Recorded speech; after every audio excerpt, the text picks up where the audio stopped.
Execs after what they said about Melania's sex life. The View is a show full of rejects and made for rejects.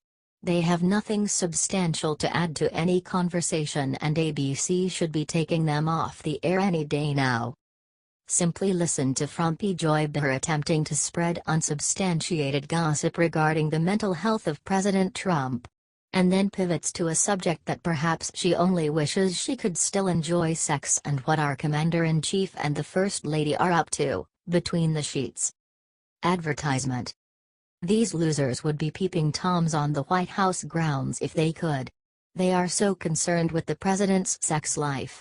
It would seem like Behar has a crush on Trump and is jealous of Melania. "He's losing it," Behar said, "and we'll all see soon, it's going to all be over." "You're not being funny about that, you actually do think he's losing it?" Jedediah asked. Advertisement. "I think he's losing it," Behar agreed. "I think he has short-term memory loss, I think he maybe has a touch of dementia, maybe, I don't know. Something's wrong with him. Something's wrong, I don't know what it is." The disturbing and blatantly misleading chatter and sexual innuendo went on. Behar said that it could be the lack of sleep that Trump gets and that he can't handle the job. Behar is one of the more fresh-faced losers on The View. In an attempt to sound psychic, Behar tried to make more accurate statements. She said that he wanted fame and that he was fighting for the fame that came with the position, but he wasn't ready for the position. It's well known that Trump was already very famous, he didn't need this kind of job to gain fame. At which point sexually deprived Behar went back to her favorite topic: it's also possible that Melania is living in New York most of the time. Behar then tried to say that he's in Mar-a-Lago and he isn't getting any sex from his wife. Why is she so obsessed with his sex life? Does she want a piece? Maybe she could ask the president nicely. And thus another thought-provoking segment of The View has come to an end, and now it's time to take out the trash. Share this malarkey. Make it known how disgusting and sexual the morons on The View truly are. They offer nothing of value to the national discussion.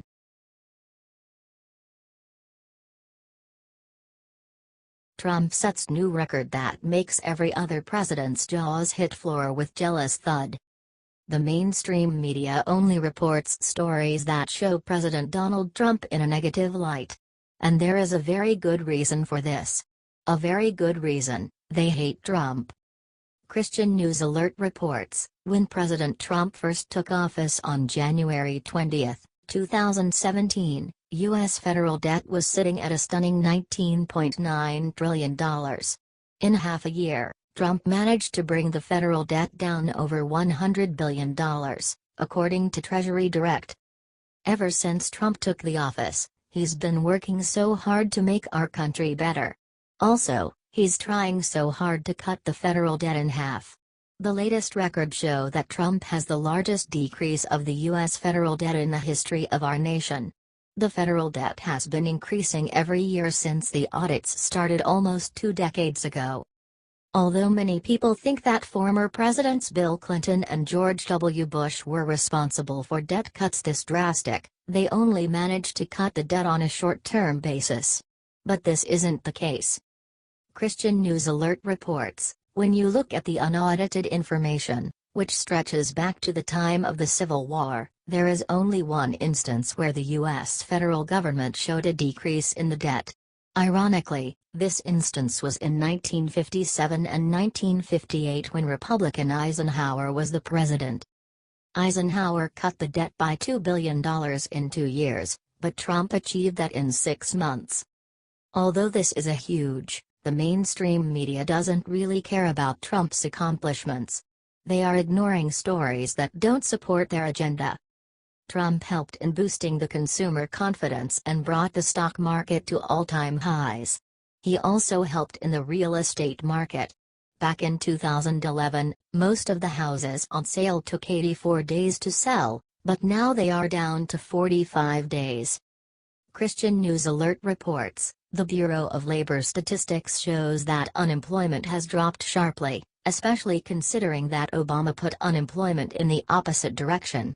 Since Trump's inauguration, Unemployment has gone from 4.8% to 4.4%, as opposed to Obama's 7.8% to 9.5% during the same time frame. Although Trump has achieved many things, the mainstream media cares only about stories that support their agenda.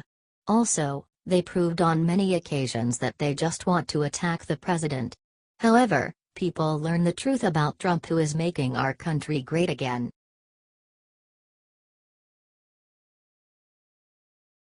Black Lives Matter's jaws hit floor with thud when they saw new sign on KFC's door. Black Lives Matter is happening due to the liberals and the mainstream media. They gain support from them in order to make chaos on the streets. They disrespect anyone on their path and hate on the law enforcement.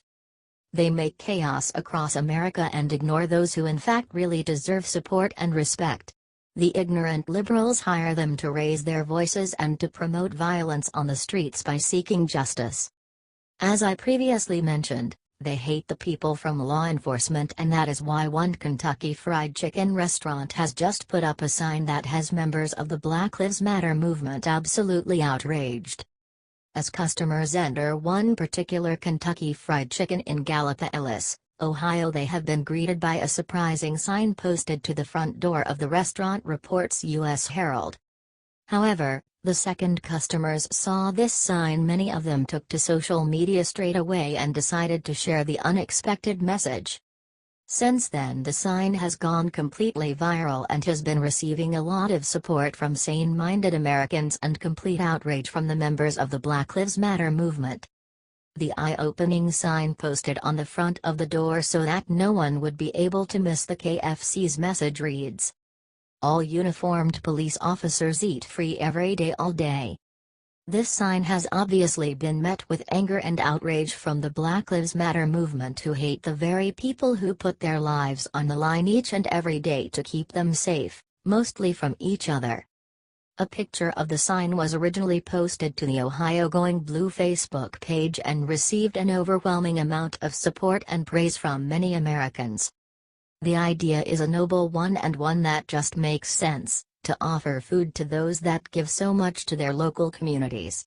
Nonetheless, Black Lives Matter members are furious about the more than respectable sign, continues reporting U.S. Herald. We can all bet that no matter how mad these BLM thugs get about the sign, they won't be able to loot or rob this particular KFC. The non-racist and anti-cop BLM activists have shown their reactions to the sign on Facebook, commenting, "Awesome.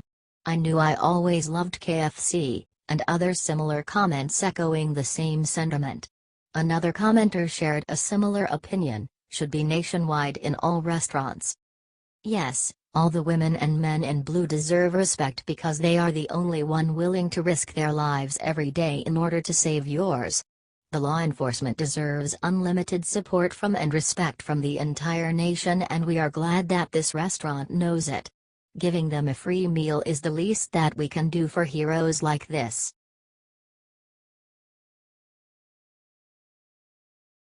Herman Cain just broke his silence, said what everyone has been too afraid to say.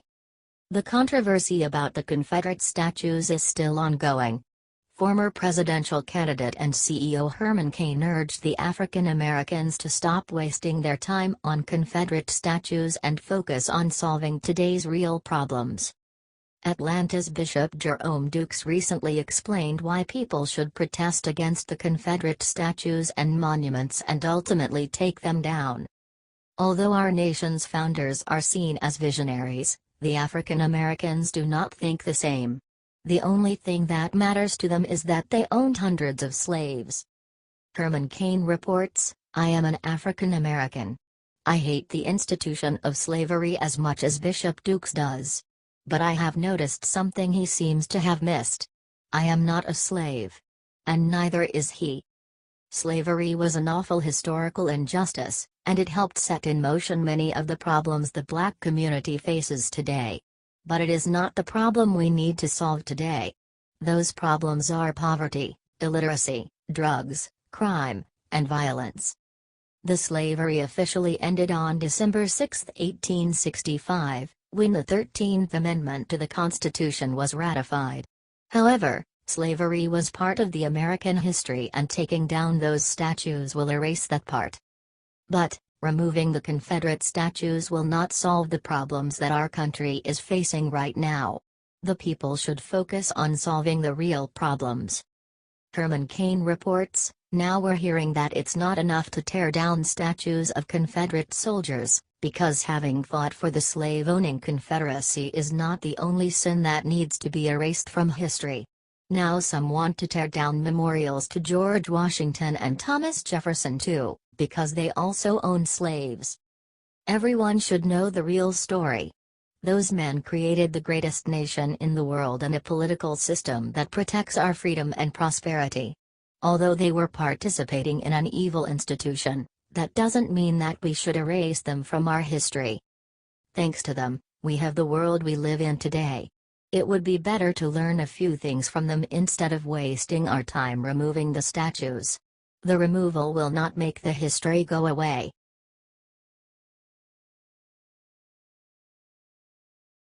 Mike Ditka discovers easy way to make every NFL player respect national anthem.